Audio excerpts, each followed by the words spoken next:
In Marion and Washington counties, there are more head of cattle, either for beef or dairy, than there are people. With June being Dairy Month, Channel 6 Television decided to visit a local dairy farm to see how they operate. At Breezy Ridge Farm on Toad Mattingly Road in Lebanon, owners Debbie and Mark Mattingly, along with their 3 children, Sarah Beth, Kevin, and Travis, still run their dairy operation independently. According to Mark, a lot has changed since the days of sitting on a stool and milking by hand. And a whole lot more complicated than what it used to be. Bacteria counts have been lowered, somatic cell counts have been lowered. The quality has really changed. The diseases in dairy cattle have changed. We have a lot more than what we used to have.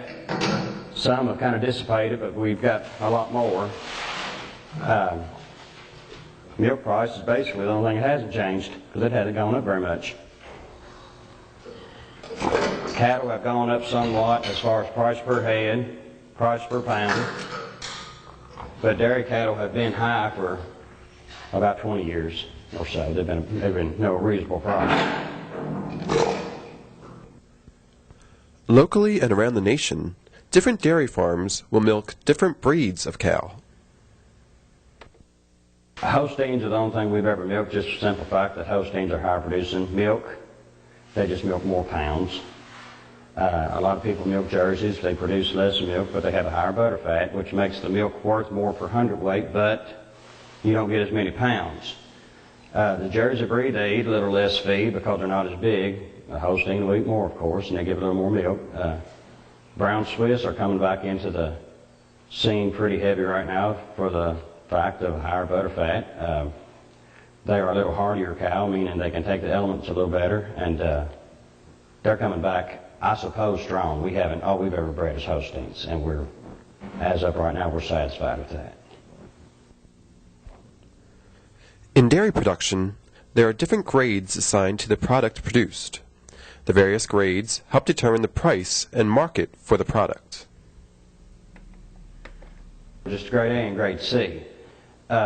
I think up north in Wisconsin there's been a grade B, which is just something in between that. But grade A has always been, you just have to keep things cleaner, neater, higher quality. But I think anymore, I don't know that we even have a grade C around here. I don't know of anyone selling grade C milk.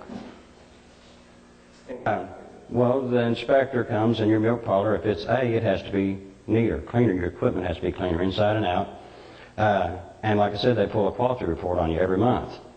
And if your bacteria count, PI count, somatic cell count are above a certain level, you know, you're off.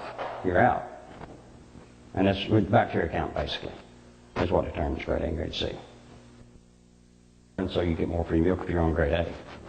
Grade C used to be, we were on grade C, I guess about 20 years ago, and there was like $2 to $3 a hundred difference in it. But to go grade A, we had to build a different facility, milk parlor, everything had to go all different. And that's what, that's why so many people stayed on C, because you had to spend maybe $15,000, $20,000 to collect extra money. And a lot of people didn't want to do that. This is an old milk parlor. I've been milking in here since '81. It's just a double tube bypass. We milk 2 cows on each side. We milk each cow individually to where we can turn, when we finish milking a cow, we can turn her out and put another one in. Whereas in your other parlors, you know, you have to milk one whole side and turn them out. And we feed each cow individually. We can take a high-producing cow and give her a little extra feed, or a low-producing cow that's ready to go dry, we can cut her back on feed. But like I said, this is an older milk parlor, older style. But it works for us because one person can run it. And if we go to something fancier, which in time we probably will have to do, it may take the extra person in here to help run it. But it's just 4 units, 4 cows, and we can run about 25 an hour through here, 20 to 25, depending on the time of the year. The traditional workday for a dairy farmer is sunup to sundown, sometimes even later. Morning, try to be milking by 6 or shortly after. Wife will get down here about 8:30, and the kids will get down here during the summer months now. And after that, I pretty much leave the milk parlor. I take care of all the silage feeding and the big animals. And then the wife and kids take care of all the smaller animals.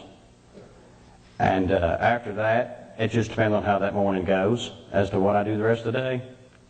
Because, all hell might break loose that morning. And I may be in the barn all day. It happens sometimes. And we just work in the fields. We work cattle, whatever it takes, until about 4 o'clock in the afternoon. We come back in and do the same routine again until about 7, quarter after 7 at night. And then this time of the year, we like to go out and work again until dark while it's cool at night. But in the wintertime, we try to go to the house if we can. We've got probably 15 dry right now. We're milking 59 right now, which we usually average about 65 cows a day. And you just milk feed. That's basically it. Take care of them. The milk that Breezy Ridge Farm produces today may be in your house in a few days. Well, our milk right now is going to Dean's in Louisville, and it's got to be kept a certain temperature all the time. But as far as the time, from the time it leaves the farm to the time it's processed, I'm saying just a few days, very few days. Because milk does sour quick. You put milk in the fridge, you know how quick it sours, especially raw milk like we produce here. We drink our own milk, and we can take a gallon and put it in the fridge, 3 days, 4? You drink it pretty quick because it's sour. It will sour quick because it is high-fat milk. We've always had competition around here. The competition's getting less and less all the time. We were with DFA until June 1st. We just switched milk companies. We used to be with Armour over at Springfield for years, but now the competition's getting less and less all the time. So many companies are merging. For the Mattingleys, dairy farming is a way of life. I've lived on a dairy farm all my life. My wife has too. She was born and raised on one. And this is basically this is where we want to raise our kids. They help. We're together. Whereas if either of us worked a factory job or whatever, the shifts we were on or whatever would determine what time we spent with our kids.